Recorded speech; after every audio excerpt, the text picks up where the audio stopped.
Siskel and Ebert here for an upcoming event, a very, very important wedding, important in a few of our lives.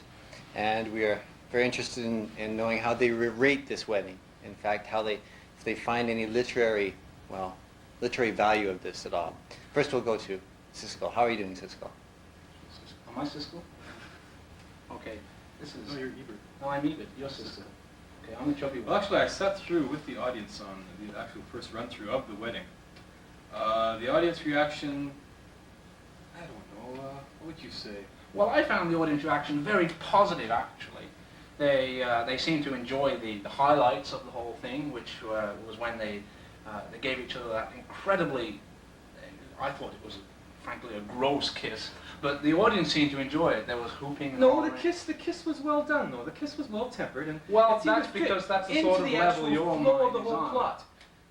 Excuse me? That's the sort of level you're on. As long as there's plenty of sort of, outrageous things. This is what the people want. I mean, I was sitting with the audience. Yes, but they responded rather well to this. The actual kissing. I mean, that seemed to be the highlight of the whole performance. But if it's what people want, then every single wedding would be a Charles and Diana, wouldn't it? I mean, if that's what people want. I mean, did you really think Charles and Diana rated all that? Well, I missed that actually.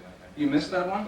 What you're saying here is that you think that kiss was, you think they were well practiced and that kiss was just for the people, essentially. Oh, well practiced. I think you're bringing reality into this, and this is actually just a wedding. I mean, it is just a wedding. It's nothing real. There's nothing real about it. There's nothing going on. So it is a play, but to actually capture the audience and draw the audience into the kiss, actually into the lips themselves. I disagree. That's the actual essence I disagree. of the whole exercise. It's really, a cheap shot. It's a cheap shot. It's not a cheap. It's done for It most works, comedic but effects. it works. It works, doesn't it? Give me that. It does work. Well, people seem to like it. It does work. I think so. People seem to like it, but I don't there's think, a lot of it going around. But I think obviously you can't deny that. We as critics are not here to go along with what people necessarily like. Gentlemen, we're forgetting about the happy couple here. We're forgetting about the happy couple. Let's get on to the nitty-gritty here. Do you think the kiss was good for them? Good for them. Did you feel in your heart that they were touched by it? It's good for me. There was touching going on. There was touching going on. I saw the lips touch. As far as I could tell, from a perceptive person, from the point of view of a critic, it was actually a well-performed kiss. And except for, I don't know. I couldn't help thinking that Shawn was faking it just a little bit. Well, actually, Sue, she didn't quite close her eyes. She didn't close her eyes. I mean, what's the point of closing your eyes? I mean, what's the point of not Shawn actually closes his eyes, but then it seems like he's always closing his eyes. That's true. Actually, when he's not kissing. So that's true. That may not actually play into it.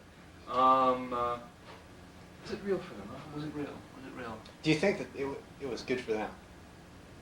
This is the whole value that... This is purely subjective judgment. I can't really enter into that argument myself. For the performance sake, yes, I think it was good. There was a definite positive audience response. There's a rising in the whole theater, actually, quite honestly. There was.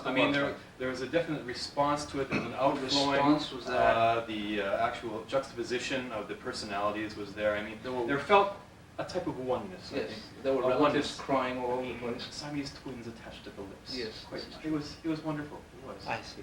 Okay, gentlemen. Obviously, we have been touched by this exceptionally. Well, this has been the Charles and Diana of Lower Mainland, I think. Vancouver has seen it out. Yes, yes. If only for the fact that they were performing more for the audience rather than for themselves. I wanted them to be more in it for themselves. You can't do that in a wedding. This is the whole point of the wedding. The wedding is the performance. So actually sharing that with others, I think they did that rather well.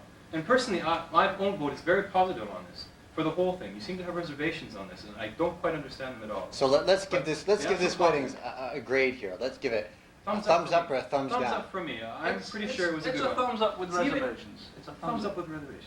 Thumbs up. I see.